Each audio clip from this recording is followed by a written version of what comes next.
You jibber jab, bamboozle, nuka, noozle, bippity bop, she-gall. You jibber jab, bamboozle, nuka, noozle, bippity bop, she-gall. I mean, you keep on talking. Welcome, I'm John Caldera, president of the Independence Institute. You're watching Independent Thinking. If you're a regular to this program, you've known for, a dozen years now how we've tried to bring up the subject of school choice and how we really need to do what's right for our kids, not what's right for labor unions or bureaucrats. Pam Menino is with our school center, which is the Education Policy Center. Thank you for joining us. Thank you, John. And just to show that this is not a partisan issue, that kids actually come first, I want to introduce Joe Williams. Joe Williams, of course, is the producer of such great movie soundtracks as Jaws, Star Wars, and others. And beyond that, you're with a group called Democrats for Educational Choice. Education Reform. Educational Reform, I'm sorry. Give me the quick skinny. What is Democrats for Educational Reform? I mean, we're a political action committee. We raise money from Democrats to give to Democrats who are willing to push the envelope on education reform issues and are willing to sort of put things on the table for discussion about education rather than take things off. That's our criticism of the Democratic Party. Let me put out what seems to be a stereotype, and I think this stereotype is starting to fall apart, that mean, nasty, anti-government Republicans love educational choice. They want scholarships and online schools and charter schools. They want vouchers. But really, we're finding more and more the best voices for this, and a growing chorus is coming from your side of the aisle, Democrats. Indeed, and not only the best voices in favor of this, I think the opposition we're tending to find in a lot of states right now is coming from suburban Republicans who are satisfied with their school system and just don't want to talk about issues that are centered around urban areas for the most part. Actually, let's bring it here. That's been one of our frustrations at the Independence Institute, that when it comes to educational choice, it's folks in DPS and poorer neighborhoods who are the ones really on the front line, and these so-called Republican suburban moms, they're pretty okay with the school monopoly, and they like it the way it is. We haven't been as successful as I wish we could be reaching those folks. Would I be right?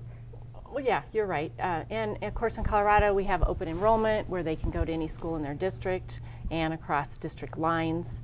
And so they very often find a school that that they love, and it's a public school. And so they're not too worried about the kids down in Denver or some of the other more urban type areas. And some people, frankly, don't want those kids moving into their schools, so if unfortunately. you're going to Cherry Creek Public Schools or even Boulder Public Schools, well, chances are your schools are probably okay. But therefore, you don't want to challenge the status quo and let folks in the inner city, who are mostly represented by Democrats, to have that choice. The DNC was held here in Denver. It was a party. It was. And you were here and you were part of this party. I want to ask you, what happened the night before the DNC? Because this, I've heard the term historic. You tell me, what happened? I mean, I think it was. I don't think some of the participants in this event that we did, when we sponsored it with several, actually about 40 different organizations, many of them were based in Colorado, that have been involved in charter school, children's issues, education reform issues. And the idea was to get a dialogue with people that we don't normally hear from talking about education reform. I referred to them as the misfits of the Democratic Party when I set this up. These were mayors, for the most part, who have taken pretty courageous stands in supporting charter schools, supporting school choice, supporting mayoral takeovers of urban school districts so that they can try to shake things up and get things done. This was the DNC, the Democratic National Convention here in Denver. So all the big city Democrats were here. You pulled aside a lot of them who wanted school reform, wanted school choice. Yes, very much so. And it was counterintuitive to a lot of people. But the thing that many people said is if we had had this event 5-10 years ago, there would have been 5-6 people in the room. It's sort of gotten to a point where there is a movement now, and there's a lot more people.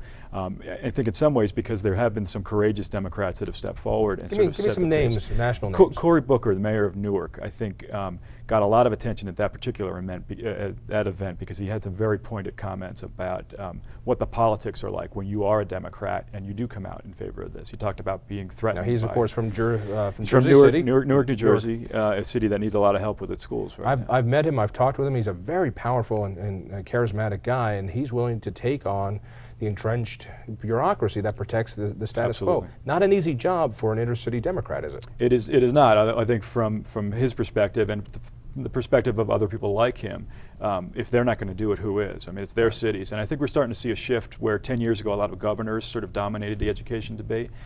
Mayors are really driving a sense of urgency with this right now, and some of it's with No Child Left Behind. It's sort of exposed a lot of data about how urban school systems are doing. Some of it's that we're at the sort of this stage in education reform where we've known about the problem for so long. We've tried a lot of things, and it's just we've got to do something else. It's not working. There's also some governors, and in fact, the new governor of this great state of New York, he's been very supportive of educational choice, including vouchers. Very much. He's been harder to read on vouchers. I know he's been willing to entertain it, and he's been talking to a lot of voucher supporters.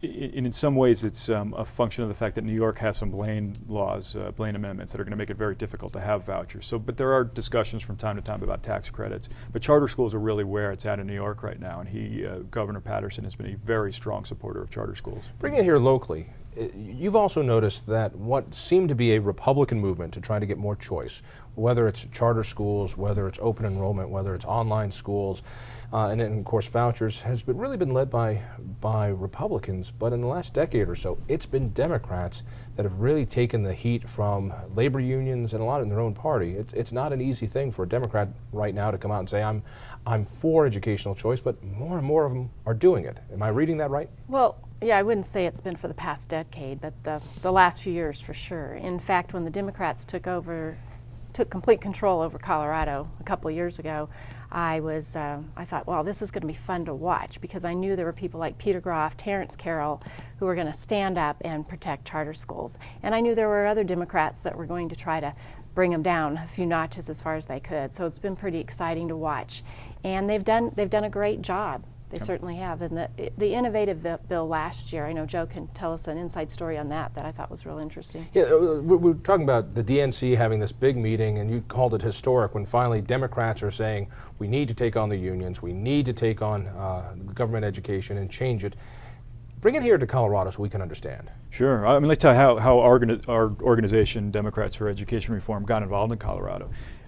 During the early days of the battle over the innovation bill last year here in Colorado. What was the innovation bill? It was a bill that was going to allow school communities, teachers and principals at schools to opt out of a long list of state and local regulations, including the local teacher contract, if the people at the school site decided that they needed some wiggle room to do what they wanted to do.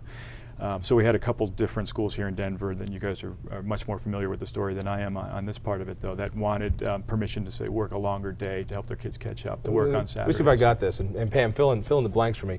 This was the Bruce Randolph School, wasn't it? Which is one of the least performing schools in DPS, has a lot of trouble, and courageous teachers and faculty came to that school and they said, we want to work harder, we want to work longer, we want to do some innovative things that our union doesn't want us to do. Well, they also wanted to have control over who works at the school and who needs to leave the school, and so that was a huge issue. And there's a lot of other schools that this has been brewing, and that's the one that finally really blossomed. There's something called the Dance of the Lemmings that I've heard about. Can you give me the best explanation? Well, actually, I've heard this story that it works differently in different districts, but I've actually heard in Denver Public Schools they put the names of teachers in a hat, the worst teachers that nobody wants, and principals have to draw a name. Now, I don't know if it's true, but that's what I heard from a credible source. But as far as the innovation bill last year, can you tell us what happened with the inside scoop on this that? Is sort of how we got involved involved in Colorado was that, I mean, our organization, because we raise money for Democrats who are taking courageous stands on education issues, we had some friends here in Colorado who had heard about the situation where Peter Groff, in introducing this bill in the Senate, was taking a lot of heat from teachers unions who just wanted this to go away. There was a suggestion made at some point that funding for the Senate caucus's sort of re-election fund might be in jeopardy. And some people contacted us and thought, this might be something that you guys might be interested in. And for me, my job is to go to my donors and to sort of tell a story about why they should be giving to someone that they've never heard of. So Peter Groff, who is the president of the Senate here, a Democrat, he was supportive of letting these charter schools do what they wanted, and particularly that the neighborhood school like Bruce Randolph should have the freedom, if they want to do something that the union doesn't like, if it helps the kids to